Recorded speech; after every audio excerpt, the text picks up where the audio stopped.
Hey everybody, this is Jim at SB500chart.com coming to you on Sunday afternoon, June 3rd, 2012. After having worked 17 hours yesterday, I am dead tired.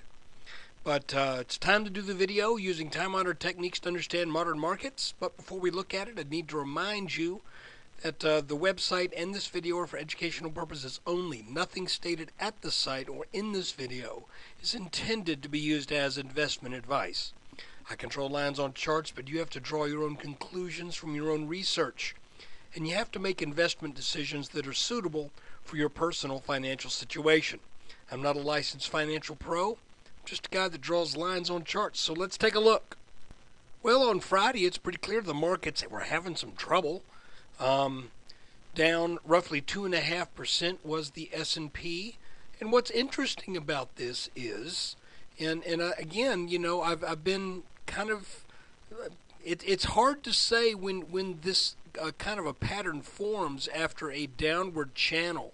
But when you get out of that channel and you start to go sideways to up, you have to look at that as a possible bear flag, and that is exactly how this played out.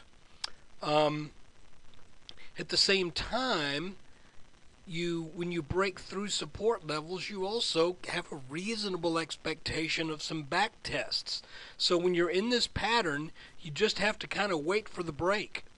And I mentioned that in 2011, when we had that weakness hit us in late spring and through the summer, we went through something of a similar pattern where there was a breakdown, and then there was this little flaggy looking thing that was extremely volatile, and then that gave way to that big swoon down on the October 3rd, 2011 low of about 1080, and then immediately the market turned right back up and formed eventually ended up forming an inverted head and shoulders. It was kind of like an inverted head and shoulders that got extended into, it had a twin brother, or kind of a Siamese twin brother. Well, let's not worry about that. We have to look at this. The first thing I want to say is that we were in this red channel. And by the way, in terms of weekly review, you know, all last week, I really didn't have a strong sense one way or another, so I'm just going to say this really isn't a weekly review. This is just a look at the chart. Because even though it started the week, you know, pretty nicely with a move up to define where this upper line is, immediately we hit weakness, broke down on the bottom, through the bottom side of this little bear flag, recovered somewhat, didn't quite make it to that halfway point that I was kind of thinking we might do, but instead we just bust right down through the bottom of this thing, and astute observers will notice that we have now back tested this line that was the broken resistance line of this downward channel. And one thing that the person whose work I admire the most, John McGee, Edwards and McGee's technical analysis of stock trends, he makes a statement. He says that when you have a channel either rising or falling, and you break that channel, it is very likely and very typical for there to be a back test of that broken line at some point. And he states in clear terms, he said often that back test is either lower than an upside breakout or higher than a downside breakout.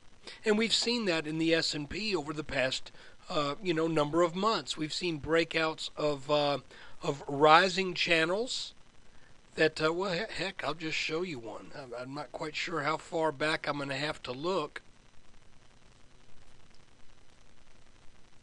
Let's go back on a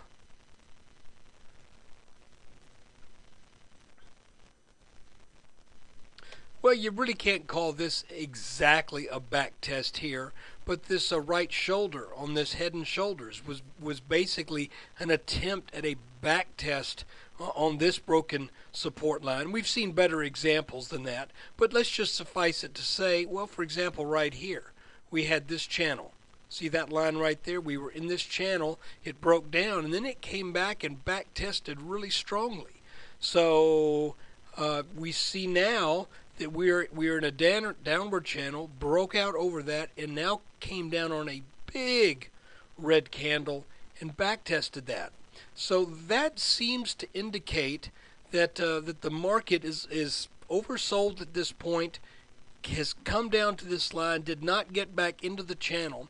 Additionally, you know, we've talked about these little, I call them typhoon flags or whatever.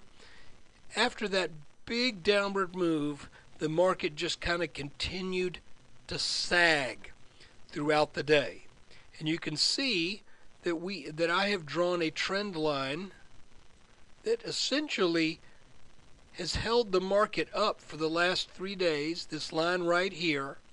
And then there was this resistance line right here that kept the market in check all day long on June 1st. So what I would look at as a sign that this selling is about ready to give way to some buying is very simply a break of this line. A solid break of this, a setting of a new high, let's say, even if it's just on the 5-minute chart, what we're looking at right here. Let's say we get up and we get up into the mid 1280s, then we come back to 1278, then we get up to close to 1290. At that point, I think we might say, well, this is a back test of this broken downward channel, and it looks like we may now come back and test some of these broken areas. Now, where would we expect to find resistance? Well, I would expect now to find resistance where this flag is. So I don't know that that would be super strong resistance because it's only been there for a few days. But still, you know, I would expect some resistance there. I would certainly expect some resistance at this top line. And oftentimes, that's how inverse head and shoulders form. You see, this could end up being a complex left shoulder. This is the head. We get back, let's say we get back up into 1340s, and then this line serves as resistance. Then we sell back down to the low 1300s. Then we rally back up. Then we change the color of this line from light blue to purple because it's now a neckline. And then the market rallies back up and ends up testing, you know, some areas of support, or excuse me, some areas of resistance that were taken out a while back. But right now, I think the simplest thing to do, instead of trying to make up a big, long, drawn-out scenario with what might happen, I think we just ought to watch this little line right here. You can see that the trading on the 31st was in the shape of a bear flag, and we've seen these quite a good bit lately. And that's when you sell down hard and then you rally back weakly, then that breaks. Now we're selling down. I would describe it as rather weakly. I mean, this was a gap down and then just this little weak sagging action throughout the day. If we can get maybe some good news on Monday or some buying resumes on Monday, then I think this market could rally pretty nicely for a couple of days. Now, whether or not that marks an actual reversal to the head and shoulders top that we just came out of, I don't think so. This is a pretty good-sized top right here. It expands a few months, and I wouldn't expect this to just turn around on a dime, as it were, and just immediately head back up.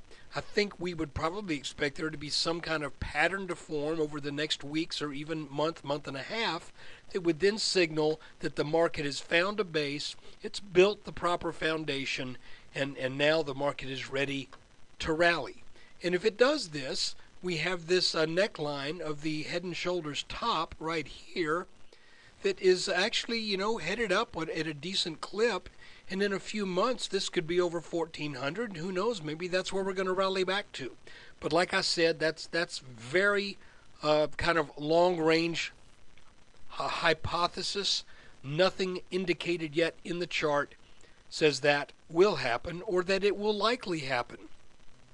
But I can tell you that I'm looking at this little pattern right here. Let's see if we get strength on Monday to get over that pattern, and then maybe go sideways for a bit and then start to turn back up. That would certainly be nice. It would be a nice respite now from this selling. Now I want to show you another chart real quick that gives me some concerns. We're looking at the Philadelphia Semiconductor Index Fund, SOXX, SOX, if you will. And I'm got some concerns about this chart because we had this long-term support line, albeit nothing really showing in here in the way of a testing of that line. So, but we had the lows back here, and then we had that that low in around the 1st of October in 2011. It just concerns me that that the SOX index has broken that line, and it looks like this is setting up to test this level right here. And if that gets taken out, then we're looking at a head and shoulders pattern of a large proportion. I'm hoping I'm wrong on this, but it is possible. I think one thing you might look for if you're following this chart is you can see that there is a level back here that was tried twice in late 2011 and produced a bounce each time. You can see there's a little head and shoulders top here, and let's see if this line right here might hold it, and maybe even this line. So maybe this is a head and shoulders looking pattern that will not be confirmed, but I have to point that out, because if this guy does come down to this purple line and break through it, then I think if you're a believer in charts, then you have to believe that the semiconductor sector is going to be toast for a while. So I'm keeping an eye on this. This might give us some clue, because this has shown a little bit different pattern than some of the other indexes that we follow, and I think this is definitely worth keeping an eye on. And finally, I just want to say thanks for taking time out of your day to watch this video. I have been all week kind of in a wait-see attitude, sitting mostly in cash right now, but frankly, watching my little basket of stocks get pretty well beat up last week. But I'm not going to sell in the panic bottom. If I sell, I will sell on strength. So I think sometimes we have to put our emotions aside and just say, I'm going to let this thing work out for a bit, even though I'm under on some things, and I've lost some nice gains, or at least portions of nice gains. You don't sell when everybody else is selling. If anything, you buy. So look, take care. Thanks for watching the video, and thanks for being a subscriber if you are. If you're not, thanks for watching just the same.